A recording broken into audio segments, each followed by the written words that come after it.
I have a customer wanting a Mosaic Damascus blade and a Mosaic Bowie blade build-off competition to win in a few weeks, so let's belly up to the plate with some diagrams and dreams, and diagrams of those dreams to see what happens when we swing for the fences at pitch number 3 to make Mosaic Damascus. You might remember my first 2 attempts seen here. That's not right. Did number 2 go any better?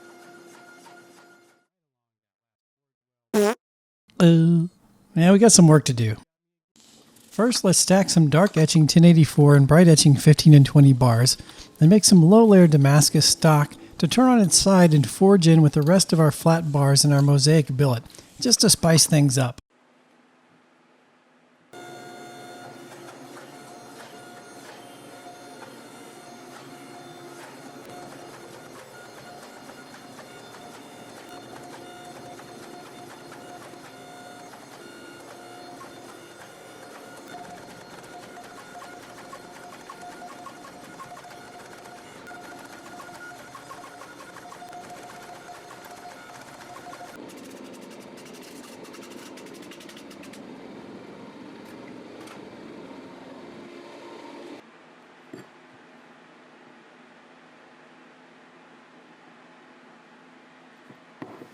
So this is my lovely palette I have to choose from. On the top is 15 and 20 of varying thicknesses.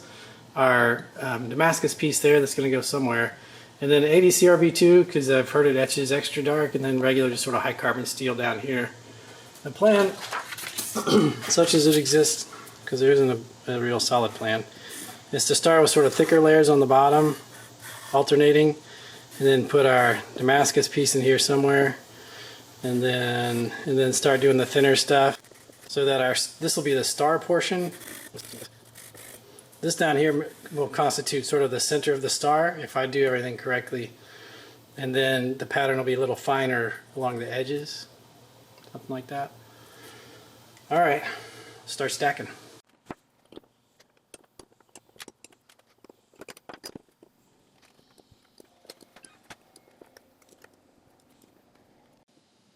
So here's our starting billet. I'm going to do almost all forge welding in canisters from here on out because there's less chance of oxygen bungling our forge welds and less material sloughs off as scale, which is a big deal. Conserving material is going to be important.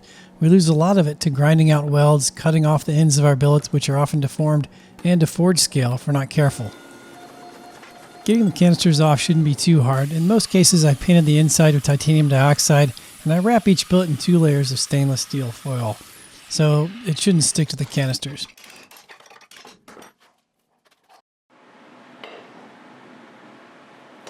Big thanks to Ameribraid for sponsoring this video. Their fastback grinder is incredible. It's well designed, the chassis and wiring come pre-assembled for easy put together, and it's already powder coated out of the box.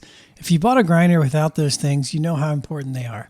The grinder easily tilts from horizontal to vertical, and their spacious WORKREST is designed to make that turn as well.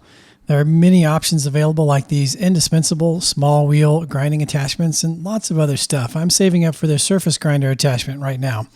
Check out this pedestal that can accommodate casters. That's been a huge deal for me in my small shop. This machine is top-notch, USA-made quality. The tracking is fantastic. The 2 horsepower motor does so much more work than what I'm used to. These come plain, they come fancy. Go to Ameribraid.com and price one out for yourself today. You will not be sorry. Check it out, guys. All right, now we want to move from the top left down to the bottom right. To get there, we're going to rotate our square billet a half turn and then press in the corners.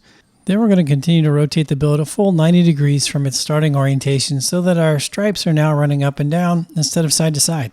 We'll square up the billet again by pressing it flat on the corners and sides, then flatten it out, leaving it wrinkled looking. Let's take a look at that process in action.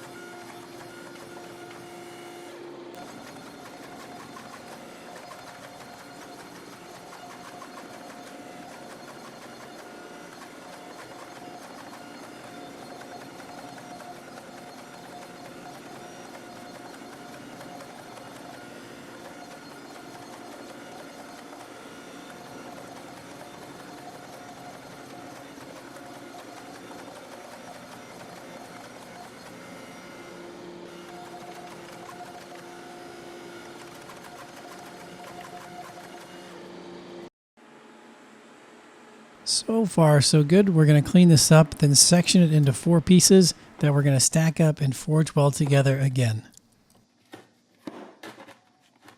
We've lightly etched our pieces so we can see the pattern and line up our pieces correctly for the next bit of forge welding. Once that's done, we're going to manipulate the resulting billet into a corner piece over here on the right. 4 of those will be welded together to form our main pattern. First, the starting billet is turned on its corners and the corners are pressed. Then it is squished until it's re-squared. As far as I know, this is called re-squaring on the corners.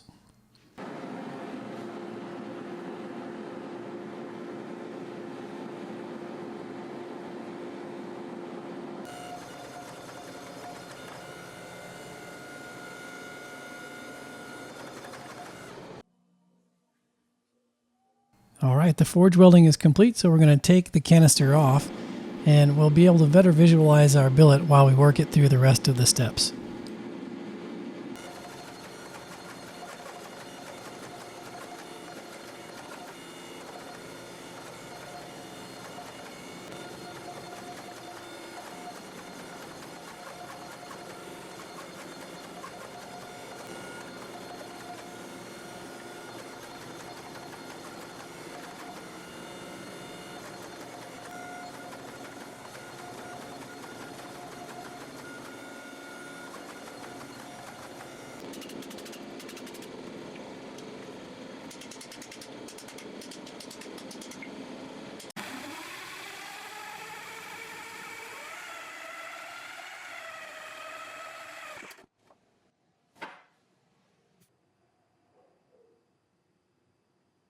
Here's our pattern. It's pretty cool. So we'll surface grind 2 sides of the bar, cut it up, and prepare for the 4-way weld. No, I said I didn't have a surface grinder for the Ameribraid, and I don't. This is my old Wertz surface grinder from my last 2x72. It does not fit. I've had to jerry rig it in there with a bunch of aluminum tubing and flats and milling and a bunch of craziness. It does not hold alignment at all. It's constantly shifting, so it's temporary at best. I do not recommend trying to do this type of thing. It's pretty wonky.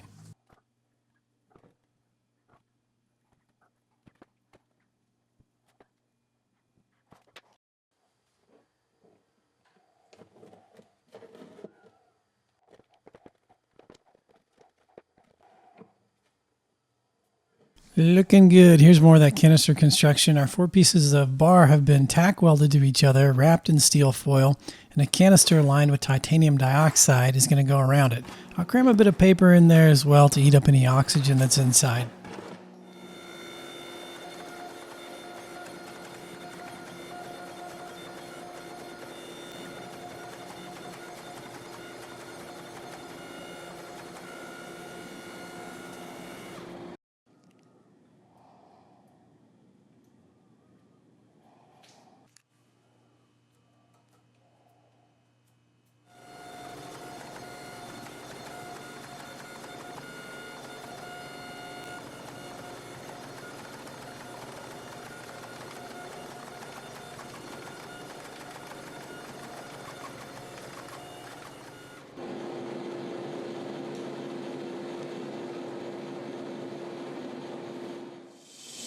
This is what I cut off the ends here, and as you can see on this side there's a little line going across here, and I don't know, it's awfully silvery. I think that's some scale in there that got welded. I need to cut this back further is what I'm saying. This side actually turned out pretty good. It's all clean. Awesome. Let's cut our bar into 4 pieces again, get them in another canister, and do our final 4-way weld. Again, this is another 4-way weld. If you're wondering how long this has taken so far, I think we're at about 15 to 16 hours. It takes a while, a lot longer than it looks in a YouTube video, and I'm not used to doing it.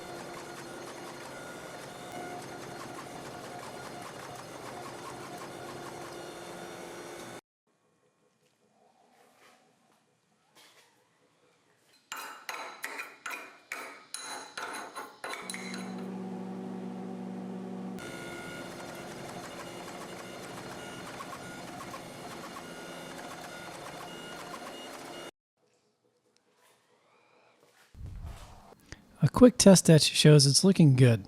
Now for the final part, the fairy flip style of tile welding.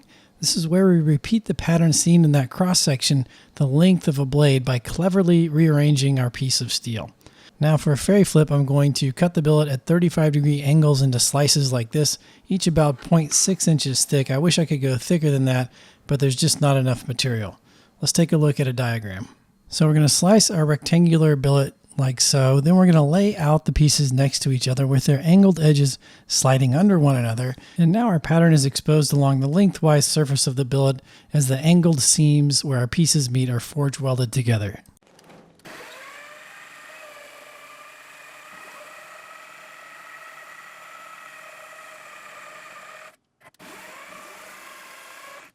About halfway through, our billet becomes too short to fit in our saw's vise, so we have to fix it to this piece of aluminum which can be clamped.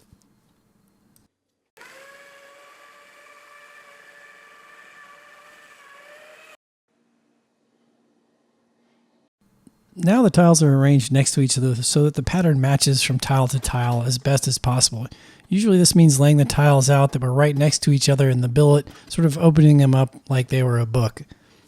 Next, I'm gluing them to a piece of mild steel in the order that I like. Then I'm going to run them through a surface grinder to get them a little more flush before forge welding.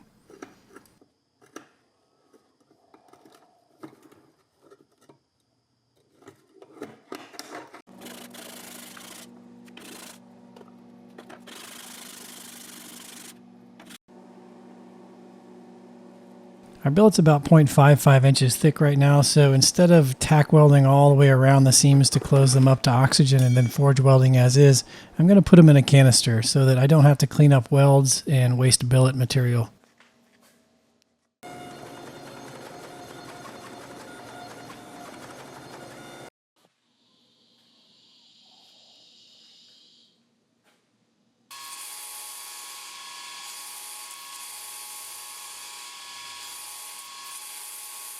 Alright, so we finished surface grinding. As you can see, this weld isn't clean yet. I think it's because we haven't ground down deep enough. I think it's solid under there. There's a bit of an issue there too, but you know, there's something solid in there. Same on this side. So here's the issue. We're at 0.41 inches right now in width. And this line here represents a 1/4 inch right here to here. And that's the final thickness I sort of want for this bowie blade. That's not much to work with. That leaves us 1/8 of an inch on the other side to press out and draw out using the drawing dies this way to make our knife longer.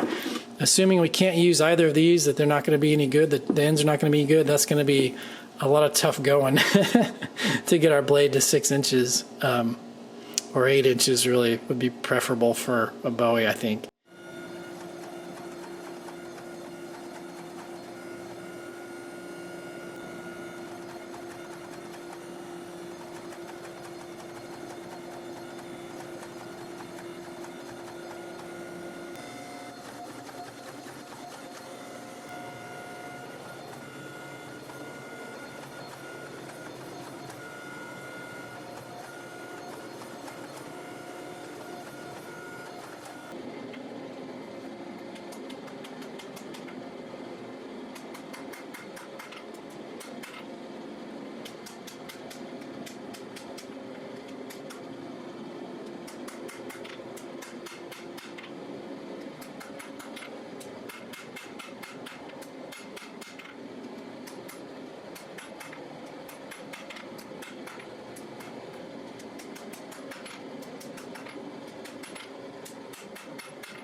Time is short. This blade was rough profiled to check for bad welds. Then our knife is chalked out and the final profiling is done.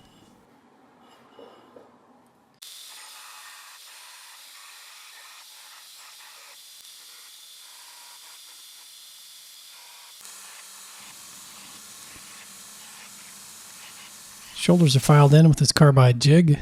And the blade is normalized at 1550 degrees, then 1500 degrees before we quench from 1490 degrees Fahrenheit in Parks 50. And that's it. We're done. That's all we have time for. You have to wait for part 2 to come out to figure out what happens next. So stay tuned.